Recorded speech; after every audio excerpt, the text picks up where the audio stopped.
Solar camera installation ಮಾಡಲಿಕ್ಕೆ 15 foot pole round ಆಗಲಿ ಚೌಕ್ ಆಗಲಿ ಅಥವಾ ಬಾಂಬು ಆಗಲಿ ಅತಿ ಅವಶ್ಯ. ಹಾಗಾಗಿ ನಾವು ರೌಂಡ್ ಪೈಪನ್ನು ತೊಗೊಂಡಿವಿ. ಇದಕ್ಕೆ ನಾವು ಕ್ಯಾಮ್ರಾನ ಇನ್ಸ್ಟಾಲೇಷನ್ ಮಾಡ್ತಾಯಿದ್ವಿ. ಶೆಕ್ಯುರೈ ಡಿಪೆಂಡರ್ ಡ್ಯೂ ಅಂತೇಳಿ ಡ್ಯುಯಲ್ ಲೆನ್ಸ್ ಕ್ಯಾಮ್ರಾ ಇದೆ. ಇಲ್ಲಿ ನೋಡಿ ನಾವು ಇನ್ಸ್ಟಾಲೇಷನ್ ಮಾಡಿವಿ. ಇವಾಗ ಡ್ಯುಯಲ್ ಲೆನ್ಸ್ ಕ್ಯಾಮ್ರಾ ಇದೆ. ಹಾಗೆ ಸೋಲಾರ್ ಪ್ಯಾನಲ್ ಇದೆ ಮೇಲ್ಗಡೆ, ಸೋಲಾರ್ ಪ್ಲೇಟ್ ಮೇಲ್ಗಡೆ ಐತೆ, ಸೋಲಾರ್ ಕ್ಯಾಮ್ರಾ ಕೆಳಗಡೆ ಇದೆ. ಹೀಗಾಗಿ ಟೋಟಲ್ ಇದು 15 ಫೂಟ್ ಪೋಲ್ ಇದೆ. ನಾವು ಇದನ್ನು ಇವಾಗ ಫುಲ್ ಕಂಪ್ಲೀಟಾಗಿ ಇನ್ಸ್ಟಾಲೇಷನ್ ಮಾಡಿವು. ಹಾಗೆ ಸಿಮ್ ಕಾರ್ಡ್ ಹಾಗೂ ಮೆಮ್ರಿ ಕಾರ್ಡನ್ನು ಹಾಕಿ ನಾವು ಇನ್ಸ್ಟಾಲೇಷನ್ ಮಾಡಿವು.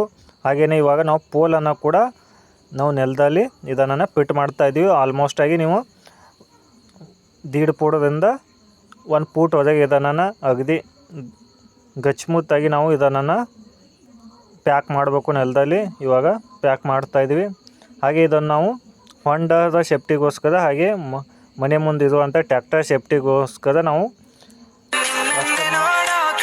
ಕಸ್ಟಮರ್ ಮನೆ ಮುಂದೆ ನಾವು ಇದನ್ನು ಇನ್ಸ್ಟಾಲೇಷನ್ ಮಾಡ್ತಾಯಿದ್ವಿ. ಟೋಟಲ್ ಬಂದುಬಿಟ್ಟು ಪೋಲ್ 15 ಫೂಟ್ ಇದೆ. ಯಾವುದೇ ಬೇಕಾದರೂ ಕ್ಯಾಮ್ರಾ ಕುಣಿಸೋದು. 15 ಫೂಟ್ ಪೋಲಿಗೆ ಸೋಲಾರ್ CCTV ಕ್ಯಾಮ್ರಾನ ಇನ್ಸ್ಟಾಲೇಷನ್ ಮಾಡ್ಕೊಳ್ಳಿ. ಹಾಗೆ ಬೆಸ್ಟ್ ಪ್ರೈಜಿಗಾಗಿ ಸ್ಕ್ರೀನ್ ಮೇಲೆ ಬಂದಂಥ ನಂಬರ್ಗೆ ಕಾಲನ್ನು ಮಾಡಿ.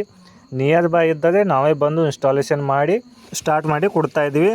ಹಾಗೆಯೇ ಯಾವುದೇ CCTV ಕ್ಯಾಮ್ರಾ ಸೋಲಾರ್ ಆಗಲಿ, ಹಾಗೆ IP ಕ್ಯಾಮ್ರಾ ಆಗಲಿ, ವೈಫೈ ಕ್ಯಾಮ್ರಾ ಆಗಲಿ, ಯಾವುದೇ ಕ್ಯಾಮ್ರಾ ಬೇಕಾದಲ್ಲಿ ಸ್ಕ್ರೀನ್ ಮೇಲೆ ಬಂದಂಥ ನಂಬರ್ಗೆ ಕಾಂಟ್ಯಾಕ್ಟನ್ನು ಮಾಡ್ಬೋದು. ಹಾಗೆ ಬೆಸ್ಟ್ ಪ್ರೈಜಿಗಾಗಿ ಕಾಲನ್ನು ಮಾಡಿ ಪ್ರೈಸನ್ನು ತಿಳ್ಕೊಬೋದು. ಹಾಗೆ ಮುಂದಿನ ವಿಡಿಯೋದಲ್ಲಿ ಸಿಗೋಣ.